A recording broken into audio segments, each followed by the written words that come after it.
I came to Auburn wanting to do plant genetics. I took a genetics class and realized that wasn't really for me. And so I decided to explore other options while still being able to stay in my major, which was crop and soil science. And I had lived in California before, and my parents are huge wine people, so they kind of brought it up.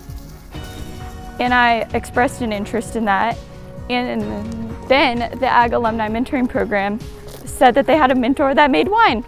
So there you go, perfect match. So you were paired with Cindy, worked with her for 9 months, and then she put you on as an intern. Yeah. So I was coming up here as much as possible while I was her mentee, at least every other week, pretty much, whatever my schedule allowed. And then we got along so well, and I got along with the people that work here as well. And so she offered me a job as an intern. I wish I had 2 or 3 of her. There's nothing that will replace hands-on, nothing.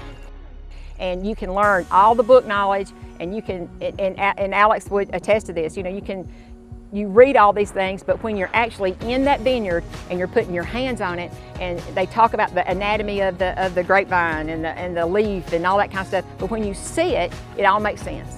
So Alex, tell us about your experience. Yeah, so every single morning I would walk every single row and just look for abnormality. So I was looking for pests, diseases, things that needed to be pruned, leaves that needed to be pulled to help aerate the canopy of the vine. Like Cindy said, I pretty much just scouted the vineyard. That was my major project of my internship. But I also got to learn a lot of skills that I didn't have the opportunity to learn growing up in the city. So I learned how to drive a tractor, which was so much fun. And I also learned a lot about how the soil goes into the winemaking process, the terroir, as they call it. It was a really fun and knowledgeable experience. Being able to meet people in the industry, I think this is where the mentor program is important. Learning to meet people that work in the ag industry in all kinds of different fields kind of gives students an opportunity to see how the degrees match up with those ultimate career duties.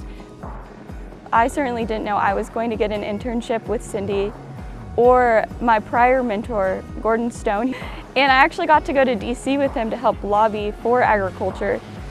And I never knew I was going to have that opportunity. You never know what you're going to get out of it, but one thing is you get out what you put in. And that is so important. It's a lot of fun. We really enjoy our students and folks who work for us. And we're teaching also work ethic. You need to know how to work. You need to be able, especially in this industry, you need to be an independent worker. If I got to have somebody I got to supervise all the time, then I don't want them. Or if I give them a task and then it doesn't get done, it could affect long-term things. So I think you develop work ethic by doing that. And if mentors and people who hire them are smart, they will critique them and tell them those things. And you just get industry knowledge. You meet people in the industry, you get connections in the industry. We've had 2 ag students that interned with us that went on in these type industries that helped them get other jobs. Alex is one, she's the most recent one, and we had a young girl several years ago, and she ended up getting a job in Virginia at Monticello, Thomas Jefferson's home, helping manage the gardens. But her working here, planting, setting fence posts, she literally helped set fence posts, pruning, all of those things helped her get that job. So I think that having that practical experience helps you, long term. And you also learn what you don't want to do.